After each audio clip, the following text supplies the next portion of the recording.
All right, so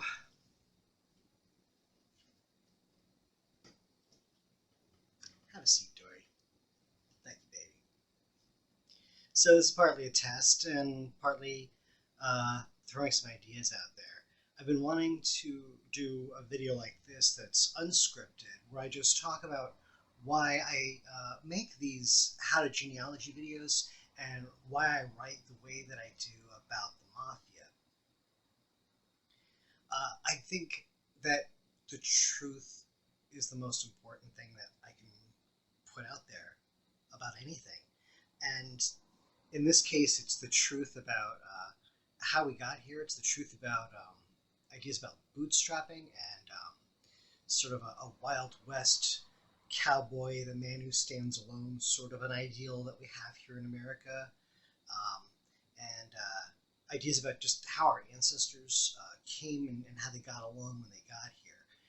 I think there's a lot of mythology that takes root and replaces our own family histories because we don't actually know our family stories. We don't know where we came from. We don't know how our ancestors made that trip. We don't know what they did when they got here. Um, and so we let those myths take the place because what else, I guess, are you going to do? Um, and we don't, the thing is, I don't think we think about that. It just sort of happens. And the same thing happens with a lot of our history. We think we know what the story is because we have a story, and we've never fact checked it. And in fact, there might be another story out there that's. And the thing about that other story is, it's automatically a better story because it's the true story. Um, but it can be hard to draw out the narrative of some facts, to tie them together, to give them context, to give them meaning. And what I would like to do in continuing videos in this series is to work on that narrative part of it. The first few videos are about how to find the records, how to answer some sort of literal basic questions. Like when did my ancestor get here? What kind of a job did they do? Because those sorts of questions can usually be easily answered with a record, and it'll be there in black and white. It's not really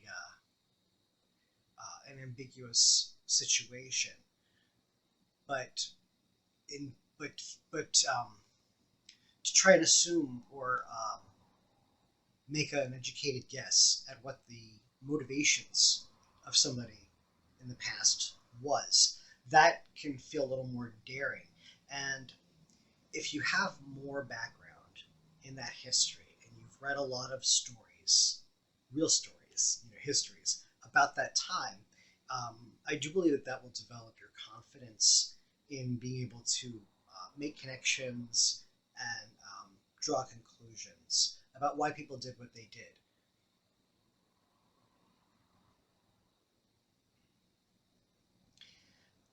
A big reason why I am into genealogy, why I got into it, and why I've stayed here is because it gives me a connection to where I came from that I don't get from living people very much. I'm estranged from my family. I don't talk to my parents. I hadn't talked to them in many years when I got into genealogy. And so even though most of the advice that you hear is to go ask your relatives for those stories, um, my life had put me past a place where I could go back and do that anymore. They're not dead, but we don't talk. And it's like that, unfortunately, for everybody in my parents' generation, and then the people in the next generation beyond that, the grandparents, they're all gone.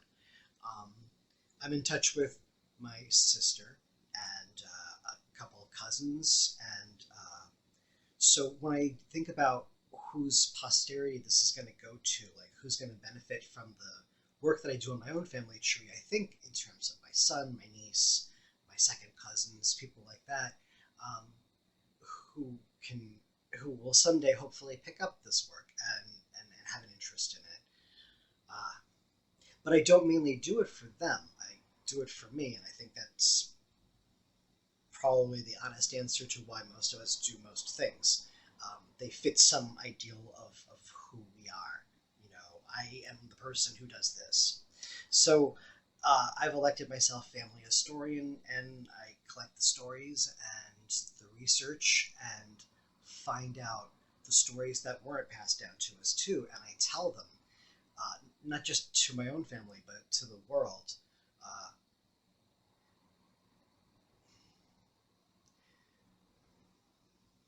I don't have a preconceived idea when I go out there to tell you a story about my ancestors, one that's happy or scary or, you know, to make you feel those things, but maybe to illustrate that it's not a simple story, it's not a children's story, it's not undisturbing. And no reason to think that you're not going to find disturbing things in the past, because a lot of bad things have happened, including in our families. Um, but it is also good and bad. The story of where I came from, how I got here, what made me, the forces that made me, is what I set out to learn when I first started this path of research. And it started with searching for American history and world history, the history of immigration to the Americas, the history of the slave trade. I wanted to understand the big forces that made the country that made me. And I wanted to also understand what my place was as somebody who's descended, at least in part, from people who came here after it felt to me like the big things that happened that had created the evils that I think of as most closely associated with American culture, the how slavery, um, chattel slavery, gave rise to the racial divides that we still have today. Um, that nothing really is more indicative of what your quality of life is going to be than your race. Um, why I still belong, why I'm in a country that is still like that hundreds of years after that birth of this nation. So I knew that it was going to be disturbing stories. I wanted to understand culpability, uh, what I owe uh, to the people who brought me here, uh, literally in terms of my ancestors, but um, more broadly, who did the work that made it possible for my family to come here and thrive. And it's not just people in my family; it's a lot of Americans. And so I want to tell my story as honestly as I can and with a full acknowledgement of those debts. And I think the truth goes some way toward paying it back, because one of the things that has been stolen from all of us is our true history. And for a lot of Americans, what has been stolen from them is a story that tells of their ancestors with dignity as well as truth, and with a full acknowledgement of what work they did, you know, to build this country. And so their story is part of that American story, and it makes it part of my story too. And I want all of those parts to be told in their proper proportions, to replace the propaganda of Columbus or Washington with a cherry tree, or Manifest Destiny, or just white guys making everything everywhere all the time. To replace that with a story that's true, something that can really undergird the America that I believe in, because I feel like right now we're really divided between these two Americas. One who is a white supremacist, Christian dominionist in nature, who wants to keep that Washington and the cherry tree narrative forever. They want to show, civilization with white people at the pinnacle, leading the charge, creating everything, technology and wealth and everything else. And the America that I believe in is the one that we keep promising and not quite delivering on, the one where we're all equal, and where all of our contributions are a valued part of that tapestry, the melting pot of America. Um, and So that requires a very different kind of a history to be told, and I'm not looking for a new propaganda. Uh, we need to go back to the original stories to know what the truth is in some cases. And so with my family, I'm just telling the stories that I'm finding and weaving them into the big picture to show that it's also that it's not just a bunch of names and dates in isolation from all of this turbulent history, that it's of a part with it, and that it helped to make it in some cases. Sometimes that's more obvious than others. The influence of the mafia on the United States is another one of those places where the mythology has definitely overtaken the history.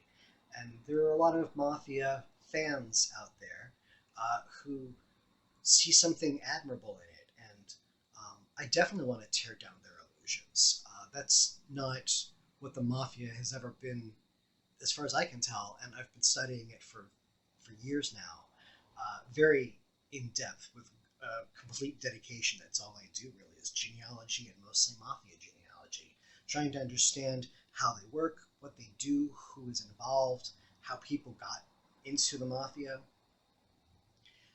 and the effects that it's had everywhere that they've been. That is a history that I'm eager to replace the mythology with. So I show you how I do what I do, and I hope that other people will want to take this up as well, that you'll want to dig into the mafia history of your town, for instance, the way I've done with Springfield, or how your family may have intersected with the mafia, like I've done with the Genovese family in New York, or the Lucchese's.